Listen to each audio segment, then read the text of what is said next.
I had stopped by our usual Chinese restaurant one Thursday afternoon, having finished work more quickly than expected. I thought I'd treat myself to a late lunch and pick up something to bring home, maybe a peace offering for dinner. Why I needed a peace offering, I wasn't quite sure, but home had been about as warm as the Arctic Circle of late.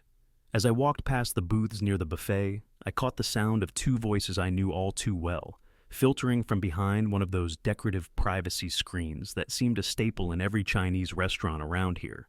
My wife and her twin sister, Lauren and Brittany, the latter never having much use for me. My name is Daniel Briggs, 34 years old, architect, and standing at the edge of a disaster waiting to unfold. Married for now. No kids, never will be. A case of the mumps left me sterile. The day my life had shattered had begun like any other day.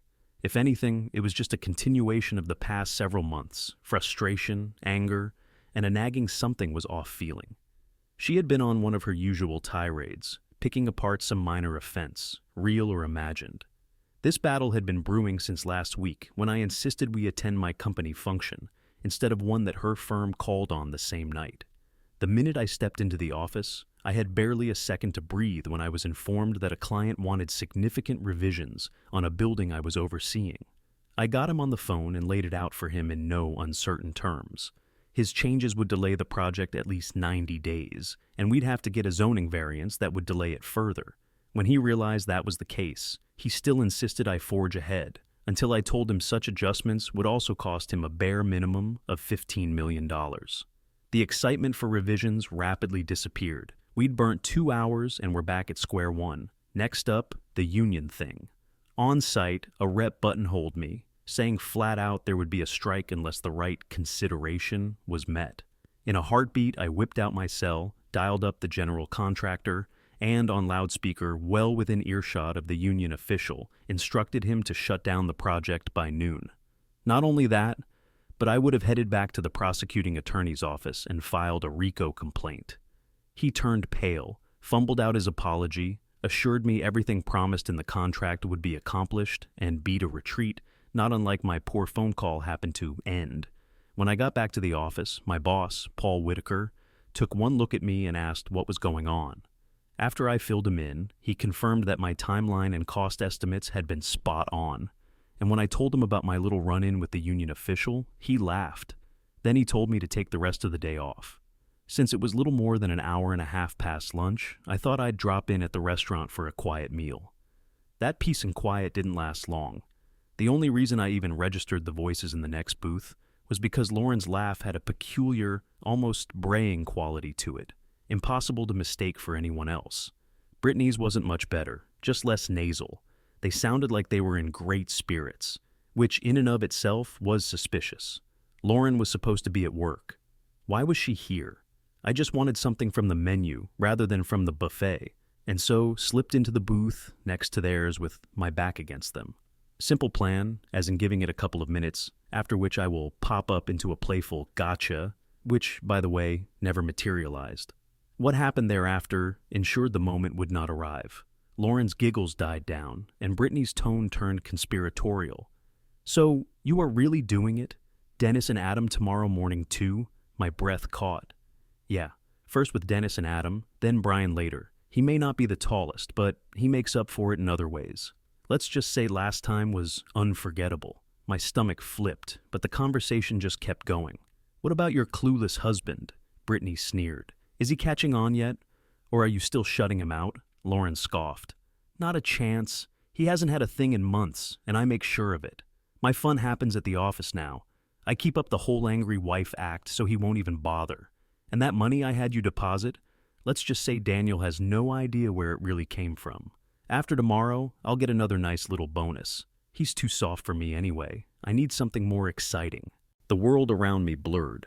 I pulled a $10 bill from my pocket, tossed it on the table. Lunch was canceled. I turned to them standing up.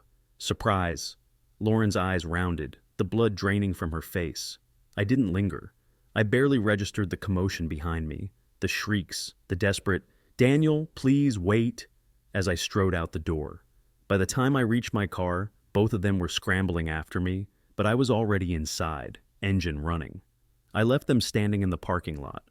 I had met Lauren Harper back in college. I was a senior, she a freshman pledge at my fraternity's sister sorority. It was the night of the annual mixer, a get-together for new members. As sergeant-at-arms, I had been assigned to introduce her and the other pledges to our fraternity. Nothing out of the ordinary to speak of, anyway. It was just another party, until I saw her being cornered by our resident ladies' man, the guy who never seemed to understand the concept of personal space. Even from across the room, I could tell she wasn't comfortable. His hands were wandering, and she was clearly trying to brush him off without causing a scene. I stepped in. "Care to dance?" I asked. And just now, the gratitude was in her eyes. She leaned in, swaying slightly to the music, and said in a hushed tone, "Thanks." That guy wouldn't take a hint, and I didn't want drama on my first night. At the time, I thought I was saving her. Turned out, I was only signing up for something far worse. I told her that it would be necessary to inform the president of what happened. I gave her my cell number before I left, and asked her to call if she needed further assistance. Thanking her after the dance, I gathered my pledges and headed straight for our fraternity president, urging him that I wanted a disciplinary meeting as soon as we returned to the house. He quickly gathered everybody in the group, including Romeo, and we left all together. Once back, the meeting was brought to order. I asked the pledges to stay in the room but not to say anything. I laid it out flat. There had been a serious breach of our rules, along with behavior wholly unacceptable from any of our fraternity brothers. A formal complaint had been filed against one full member who, in having ignored a firm refusal, had caused considerable distress to a pledge from our sister sorority. Until that time, I had not mentioned anyone's name. That's when Romeo blurted out, "She's just a tease. What was I supposed to do? Just assume she didn't want the attention?" I locked eyes with him. "I didn't say any names, but it looks like you just admitted it yourself," I told him, my voice steady. "You were a guest in their house, and even if you weren't, what you did after being asked to stop was a clear violation, not just of our fraternity's rules, but also those of the college, and frankly, of society as a whole." I let the weight of my words sink in before continuing. What I witnessed was completely unacceptable and would have been a serious violation of both our fraternity's rules and basic human decency. Based on that, I'm calling on this committee to impose 2 weeks of house arrest, followed by probation for the rest of the academic year. When it came time to vote, I lost. I had expected as much, but seeing even the president side against me made my decision that much easier. I entered my room without a word and typed up my resignation, drafted a formal complaint to the national headquarters, making sure to CC the fraternity, sorority, and Greek council. Then, packing my belongings, I was ready to leave. I then left my resignation letter with the national complaint in the president's mail slot. Then, I loaded up my car, dropped the letters in the mail, and drove straight to the sorority house to speak with their president. I apologized for my fraternity failing to stay in check. Then, I frankly told her I had resigned because my so-called brothers refused to do anything about an ongoing problem. I also asked her not to take any disciplinary action against her pledge, underlining that she was the victim and not the cause. She thanked me for being honest, telling me that several of the sisters had the new pledges back, should she want to take her issue to the Greek council. If the girl filed a formal complaint, they would back her. I gave her my contact info before leaving, offering to testify if need be.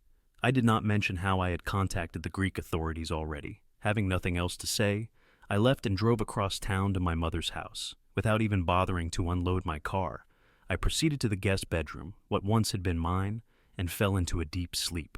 The next morning, I woke up to the buzz of my ringing cell phone vibrating and rattling across the dresser. I checked the screen for multiple missed calls from the fraternity and the sorority, then one from Lauren, asking me to call her back. I put Lauren first. She answered, and after thanking me again, told me their house had received an official apology from my former fraternity. But my actions had stirred up a storm. Some of her sisters were blaming her for cutting the party short. I did not mince my words. Ask yourself if this is the kind of group you really want to be part of. If they don't report the issue to the Greek council, then they're not looking out for their own. I stopped momentarily before continuing with, and if your dues don't even buy you that much, then what exactly are you paying for? She let her breath out slowly. Honestly, the only reason I pledged was because I'm a legacy. My mom pushed me into it. I could hear the exhaustion in her voice. Then really think about it, I told her. Because if they can't back you up now, they never will. She thanked me again before hanging up. The rest of the calls could wait. First, I needed coffee and something to eat. As I opened the door to the guest room, I almost bumped into Mother, who let out a startled yelp. "What on earth are you doing here?" she demanded. "Didn't you say you were going to some party or other last night? What happened?" I raised a hand. "Relax, Mom. There were complications. Long story short, I resigned from the fraternity. I caught one of the guys harassing a new sorority pledge. When I put a stop to it, the frat refused to hold him accountable. So, I packed up and came here. You were asleep, so I just crashed in the guest room. Sorry if I startled you." Her face softened with concern. "Are you all right?" "I will be," I assured her. "But I might have to stay here at least until semester break. Housing is tight right now, and I'm not going back to the dorms. I'm definitely not going back to the frat house. That is, if you're okay with it." I shot her a grin. "I was thinking maybe I could fix up the apartment over the garage. That way your gentlemen callers won't have to worry about the nosy son lurking around." I let out a laugh. "And I can even chip in for rent, just to make up for the minuscule portions of food you always ration out for me." Her laughter bubbled out before she pulled me into a tight hug. "Oh, you big goof. Of course you can stay. This is your home too," she giggled. "Though I suppose I'll have to warn all my admirers that we'll have to meet elsewhere. We knew no admirers existed. She wasn't even at the point in her grief to move on from my father's passing yet. And as for food, she always cooked enough for an army. But I wasn't about to call her on either. Some things didn't need saying. Mom followed me back into the house, into the kitchen, actually, and caught sight of that special coffee with me, took me in another hug, and got a pot started. I asked her then if she'd eaten, getting to work in the interim when she said not yet. Then, I created 2 big ol' Western omelets loaded with my kind of seasonings and fresh spinach. We are together and start catching up with everything missed. After we had talked ourselves out and I'd cleaned up the kitchen, I began returning the calls, starting with the sorority. The first line that answered was an airhead, and before I could get a word in edgewise, she started in on me for ruining their party. I cut her off with one question. Would she have liked Romeo doing to her what he had done to her sorority sister? Because if she wanted, I could call him for her. She hung up immediately. Next, I dialed Lauren and asked her to tell the president of the sorority to call me directly. While I had her on the phone, I also asked her if she had thought any more about what I had said regarding her sisters and them having her back. She sighed. I showed them proof of what Romeo did, and that ended the argument instantly. I'll talk to the president as soon as I hang up. That was enough for now. We left it at that. About 10 minutes later, the president of the sorority called. She informed me that they were having a meeting that evening and would like me to come. I accepted without hesitation. I mentioned to her the verbal abuse I received on my earlier call. She apologized and promised me she would take care of the issue then and there. With that, we ended the call. Now that the afternoon was free, I unloaded my car, put my things in order, and mentally prepared myself for the meeting at the sorority house. Finally, before leaving, I returned a call to the fraternity. But instead of dialing the house, I called the president's personal number. I wasn't in the mood for another round of nonsense. When he responded, it was to demand to know why my room had been stripped bare. I told him to check his mailbox. If that didn't explain things, nothing would. He continued by saying that, subsequent to last night's meeting, Romeo had thrown a monumental tantrum, resulting in an official censure. I didn't hold back. That's not good enough. And it doesn't matter anymore because I'm not part of the fraternity. I didn't just lose a vote last night. I lost faith in a Greek system that was supposed to handle its own discipline. You failed, and I want nothing to do with it. With that, I said goodbye and went to make dinner for my mom and myself. That night, the sorority meeting began with the president scolding her sisters for their mistreatment of the pledge since the incident. She made it quite clear that this was unacceptable behavior. Then, she introduced me to the sorority, not as a member of Greek life, but as the only one who intervened to help. Finally, she invited me to say a few words. I had never been into polished speeches, and I sure wasn't about to start now. I stood before them and spoke plainly. When I joined the fraternity, I was told that the Greek way meant taking care of our brothers and sisters. We were supposed to live by the meaning of fraternity, supporting one another, serving our college, and giving back to the community. That included doing everything possible to stop abuse, wherever and whenever we saw it. I paused, letting that sink in before continuing. I saw what my so-called brothers did after the party. I saw what they didn't do. That's why I resigned. And since I am no longer a part of this system, now I will leave. I no longer belong here. With that, I turned to leave. It didn't take long for the situation to blow its top. The letters I had sent to the council and the national office arrived, making the issue well known. The sorority, despite its internal debate, never filed a formal complaint, but that didn't matter. The moment the administration got involved, the hammer came down hard. The sorority president and the sergeant-at-arms were censured for not reporting it. The fraternity was stripped of its official status and banned from all campus activities. And as for Romeo, he was given the clear view that he needn't bother coming back next semester. And me? The dean of my department called me in and quietly let me know that my degree had been granted early. Evidently, my continued presence on campus was making several senior faculty members very uncomfortable. Lauren, along with most of the other sorority pledges, quit the sorority. A little while later, she called me, wondering if I knew of any ideas for housing for the rest of the school year. I had previously talked to Mom about probably renting out the guest room. I mentioned it to Lauren. She was interested. After she met my mom, she agreed to take the space for the rest of the term. She got settled, and I began to get the apartment over the garage into livable shape. A weekend of deep cleaning, dust removal, and minor repairs. It was finally livable. I moved in, ready for this fresh start. Once the chaos of school had finally subsided, I found work at an architecture firm. Mostly an errand boy in the beginning, all that would change on a day when one of the senior architects was having some sort of problem with the firm's drafting software. 3 semesters of working with that exact program had made me more than proficient, and I managed to solve the problem in no time. Everything changed in that moment. For obvious reasons, I got a raise along with the change in designation, architect, and software consultant. I went out to celebrate, taking both the ladies of the house out for dinner to a fancy Greek restaurant of all places. The irony didn't slip me. Lauren was impressed, but Mom just acted like it was her due. But after that night, whenever I suggested we all go out somewhere, Mom would make excuses to stay behind. So Lauren and I went sans Mom. It only took 4 or 5 of those not-so-subtle rejections from Mom for me to realize what she was up to. She wasn't just stepping aside, she was playing matchmaker. So I stopped asking her altogether and started inviting Lauren directly. Before long, we were dating exclusively. Over time, I got to know everything about her past relationships. Lauren was upfront. She had always enjoyed intimacy and had been active since she felt ready, but she was selective about her partners. One thing she made absolutely clear: Romeo had never been on her list.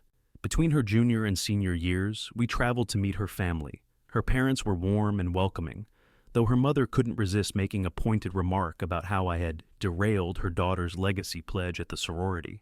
Lauren shut that down immediately.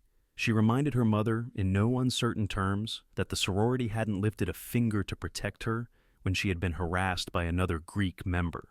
That ended the conversation. Brittany, Lauren's sister, was pleasant on the surface, but I sensed an undercurrent of tension when we were introduced. Later, Lauren explained that Brittany had a habit of sabotaging any relationship she had ever been in. "Don't take it personally," she assured me. "It won't work this time." After that visit, we got engaged. From that moment on, the wedding planning machine went into overdrive. What I had imagined as a small, intimate ceremony quickly ballooned into something approaching a presidential inaugural event. Okay, maybe I'm exaggerating, but only slightly. We got married and honeymooned in Niagara Falls, Canada. On the way back, we spent 2 days in Toronto, making the most of the trip. We browsed the shops at Eaton Centre, marveled at the view from the CN Tower, explored Exhibition Place, and even toured Casa Loma. It was a trip to remember. Once back home, we settled into the garage apartment. By then, I had been promoted multiple times, each time with a substantial raise. Lauren wouldn't need to work if she didn't want to. Our lifestyle was comfortably upper middle class. After a couple of years of trying for a baby with no success, we consulted a fertility specialist. That's when we got the news. I was sterile. Lauren took the revelation in stride. I, on the other hand, felt a wave of disappointment, though I knew there was nothing I could do to change it. I suggested adoption, but she dismissed the idea outright. There was no discussion. 3 years later, we moved into a home I had designed. The company had originally used it as a showcase project, outfitting it with every possible upgrade. from state-of-the-art solar panels to a fully integrated wind power system. It was entirely self-sufficient and energy efficient, to the point where, most months, we were actually selling power back to the grid. Since the company had written off the construction costs as part of their advertising budget, they gave me the house as a bonus. The only thing I had to cover was the tax bill, which amounted to less than 25% of its actual market value. By the time we settled in, Lauren had decided to put her degree to use and took a job as an administrator at a small advertising agency. When I met the 4 partners who ran the firm, I immediately disliked 3 of them. They gave off the kind of energy that screamed, players. My instincts weren't wrong. Each of them had at least 2 divorces under their belts. Dennis Langley, the worst of the bunch, had been through 3 divorces and even had an annulment on top of that. The only exception was Harold Winston, the 4th partner. We hit it off instantly. Eventually, I even joined his country club, and we made a habit of golfing together at least once a month. Harold's biggest flaw was that he loved to gossip, and it was through him that I got the full rundown on his colleagues. More importantly, he also let me know that as soon as Lauren was hired, the 3 assholes, his words not mine, had started making moves on her. He reassured me that, as far as he knew, she hadn't responded to any of their advances. Harold later left the firm due to health issues, selling his shares to the remaining partners. Dennis bought the bulk of them, gaining near total control of the business. Before he left, Harold admitted that he didn't miss the toxic environment at all. That was when things started to fall apart. About a year ago, Brittany began whispering in Lauren's ear, telling her to keep an eye on me. She claimed she had heard rumors that I was involved with another woman at work. Lauren, never one to beat around the bush, confronted me directly. I took her to my office and introduced her to both of the women who worked there. One was the wife of the company president, and the other was his daughter. That put an end to the accusations, at least for a while. Then, about 4 months later, everything shifted. Her mood turned sour. The warmth she had always shown me was replaced with cold indifference. Conversations became short and tense, if they happened at all. It went on for months, and then one day, the intimacy stopped entirely. At that point, I wasn't even upset. The way she had been acting had already drained any desire I might have had. And then came the night at the restaurant. When I got home, the first thing I did was change every single electronic lock code and reprogram the garage opener. 5 minutes after I finished, Lauren pulled into the driveway. She tried the door, but when the new codes didn't work, she rang the intercom. I answered in a voice as flat as I could make it. If that's my disrespectful, cheating wife, her clothes and jewelry will be in paper bags on the porch tomorrow, rain or shine. Now go away. She didn't say a word, just turned and left. As soon as she was gone, I called Paul. I didn't waste time on pleasantries. I needed 2 things: a divorce lawyer who could dismantle Lauren in court, and a forensic accountant to dig through every cent she had. I told him exactly what I had overheard, and he immediately suggested hiring a private investigator to verify everything before making a move. The lawyer Paul recommended was Anthony Feldman. I told him what I had found out, and he didn't hesitate before recommending a PI.